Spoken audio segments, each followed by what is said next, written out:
आरुषि के कत्ल के बाद कातिल की कहानी। किताब के पन्नों में दर्ज एक सनसनीखेज तहकीकात। आरुषि कांड का अनसुना चैप्टर।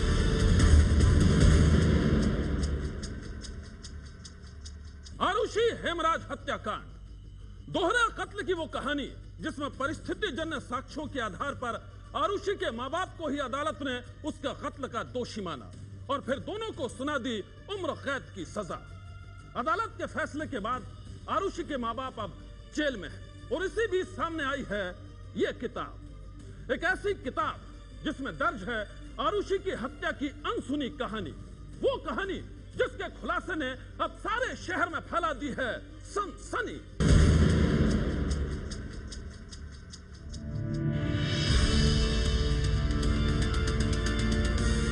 दोहरे कत्ल की वो कहानी जो बन गई थी देश की सबसे बड़ी मर्डर मिस्ट्री।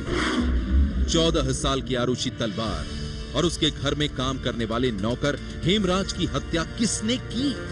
दिल्ली से सटे नोएडा के सेक्टर 25 के जलवायु विहार के इस मकान में कैसे दो कत्ल को अंजाम दिया गया?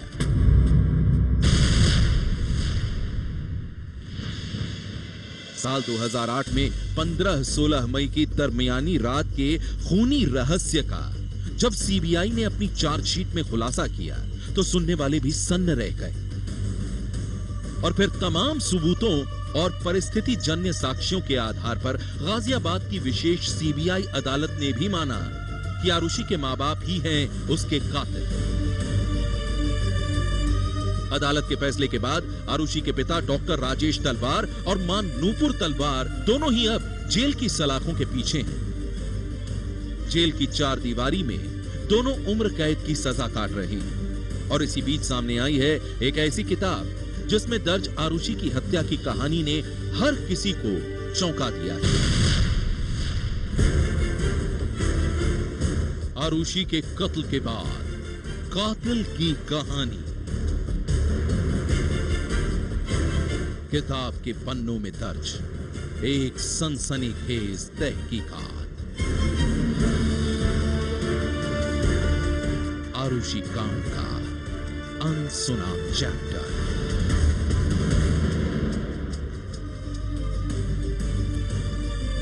आरुषि, ये वही किताब है जिसमें दर्ज है 14 साल की आरुषि और उसके नौकर हेमराज के कत्ल की कहानी। वो कहानी जिसे आपने कभी नहीं सुनी होगी, कहीं नहीं पढ़ी होगी, क्योंकि 332 पन्नों की इस कहानी के लेखक अविरूक सेन ने तमाम तथ्यों, घटनाक्रमों और सीबीआई की जांच को टटोलते हुए यह दावा किया है कि जिन गवाहों और परिस्थिति जन्य साक्ष्यों के आधार पर अदालत ने आरुषि के मां बाप को अपनी ही बेटी का कातिल माना है, उसकी कहानी अधूरी है और अब भी अनसुलझी है देश की सबसे बड़ी मर्डर मिस्ट्री।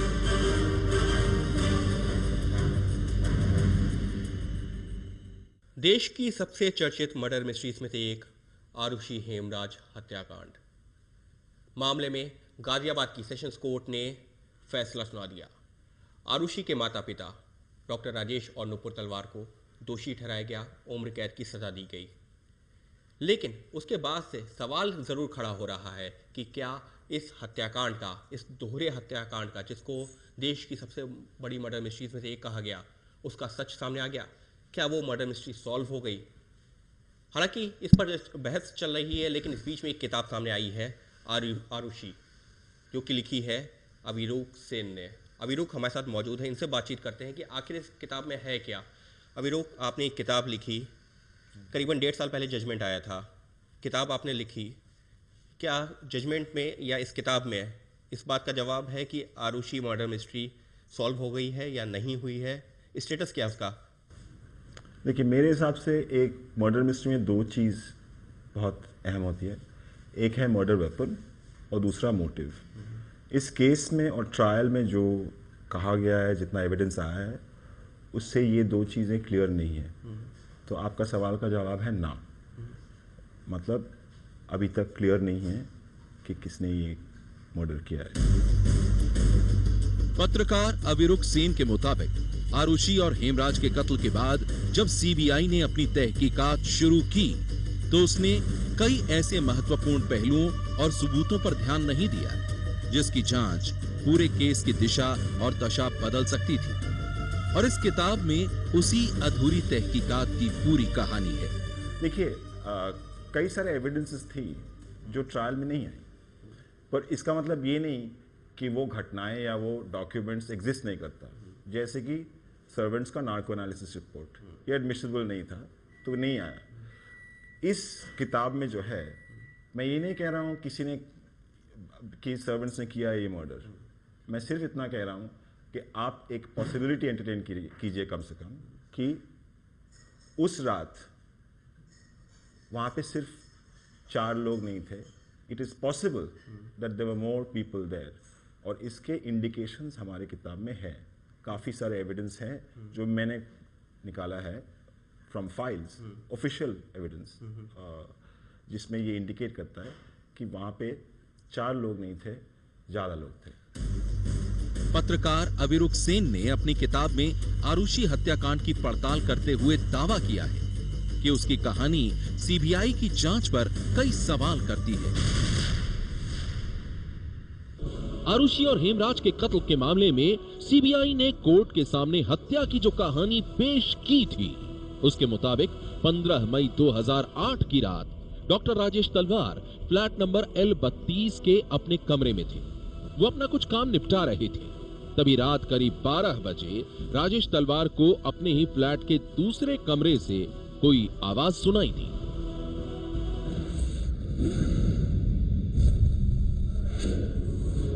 अपने फ्लैट के दूसरे कमरे से आती आवाज ने राजेश तलवार को हैरान कर दिया और फिर वो आवाज की पड़ताल के लिए अपने बेडरूम से बाहर निकले।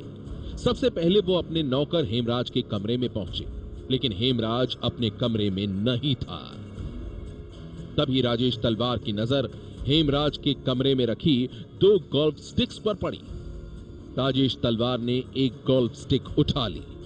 वो समझ नहीं पा रहे थे कि आवाज कहां से आ रही है। उस वक्त राजेश तलवार की बेटी आरुषि अपने कमरे में थी। आमतौर पर आरुषि का कमरा अंदर से बंद रहता था, लेकिन उस रात आरुषि के कमरे का दरवाजा सिर्फ सटा हुआ था, अंदर से बंद नहीं था। राजेश तलवार ने हल्के से दरवाजे को धक्का देकर खोला और अंदर कमरे का नजारा देखकर वो कांप गए। राजेश तलवार जब कमरे में पहुंचे तो देखा कि आरुषि और हेमराज आपत्तिजनक हालत में पड़े थे।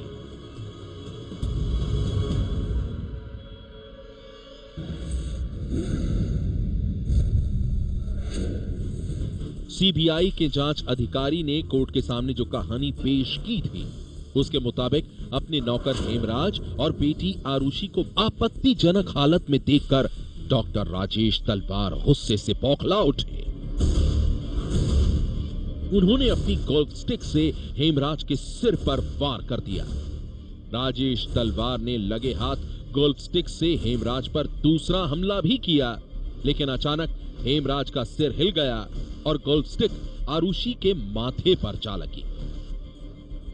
सीबीआई के जांच अधिकारी के मुताबिक राजेश तलवार ने जब नौकर हेमराज और आरुषि पर हमला किया तो आवाज सुनकर उनकी पत्नी नूपुर तलवार की भी नींद खुल गई। वो भी आरुषि के कमरे में आ गई। तब तक सिर पर लगी चोट से हेमराज बिस्तर से नीचे गिर चुका था। बिस्तर पर बेसुध पड़ी आरुषि को देखकर डॉक्टर राजेश तलवार और नूपुर तलवार दोनों सिहर उठे। दोनों ने आरुषि की नब्ज टटोली, लेकिन तब तक उसकी मौत हो चुकी थी।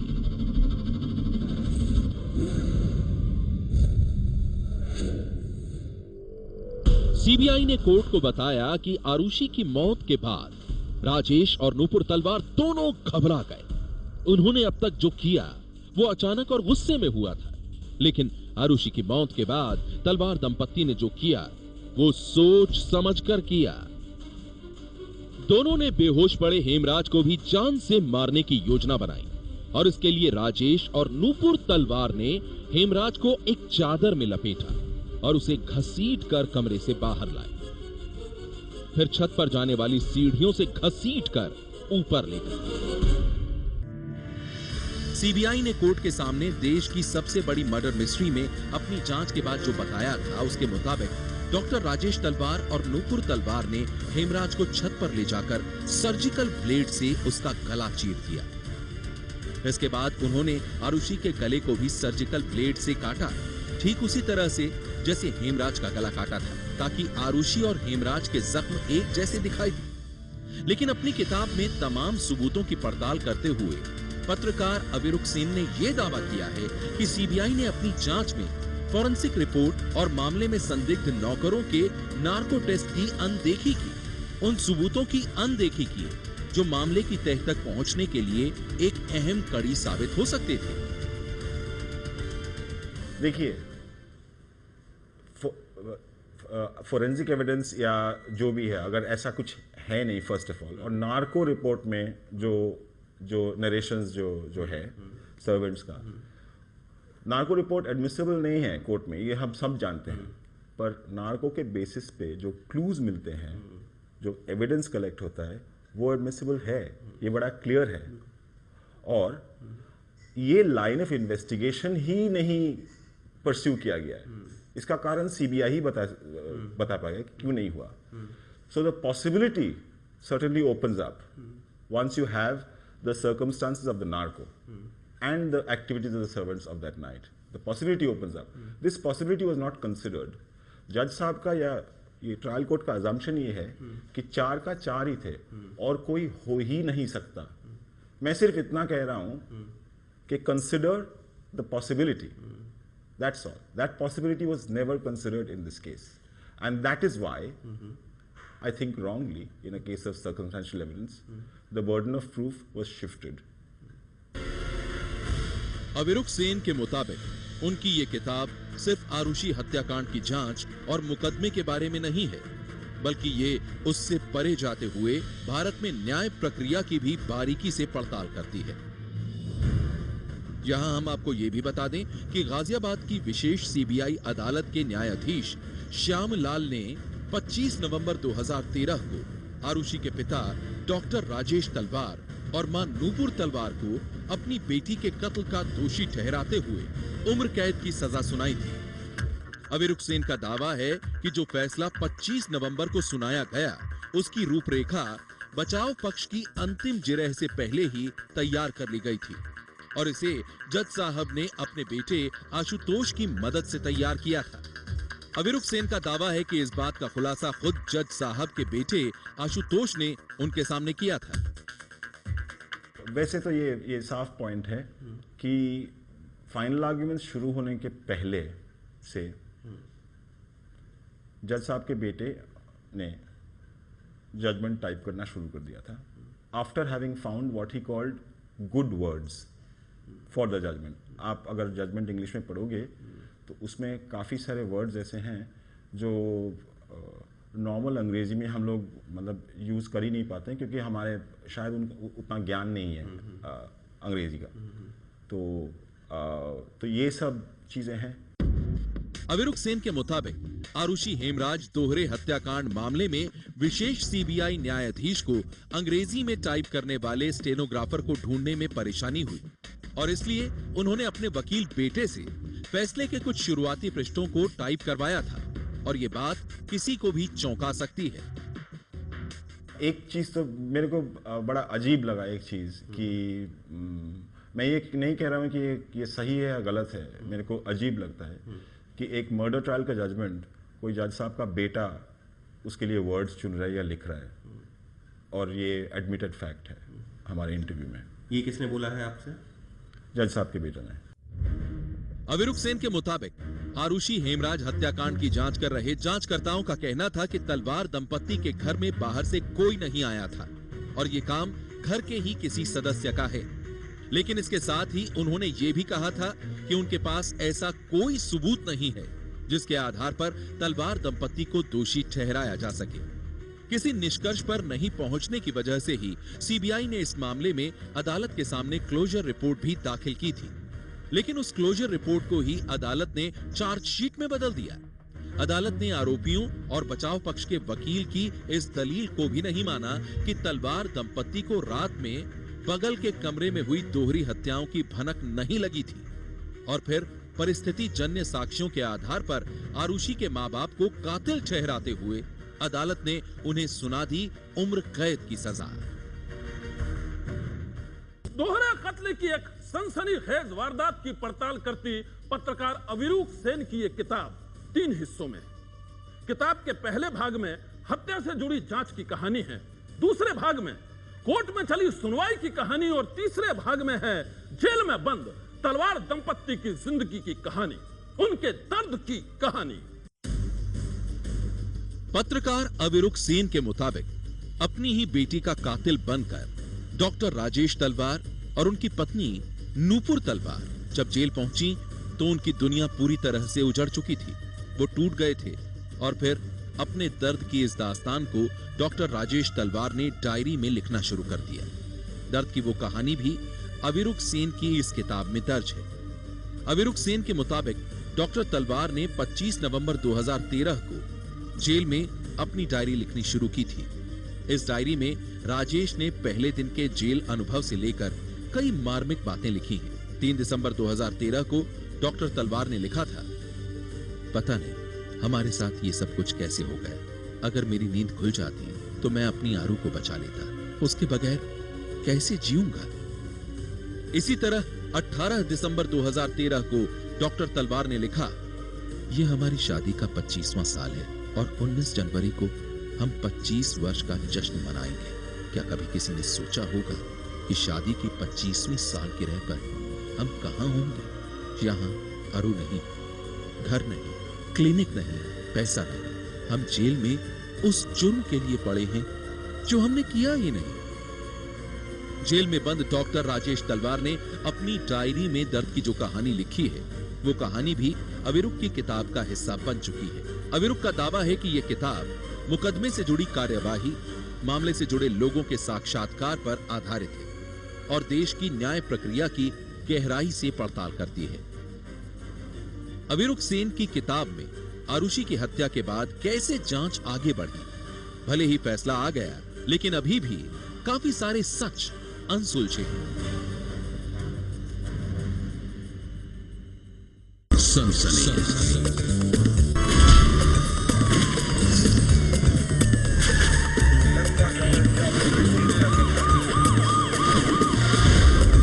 सनसनी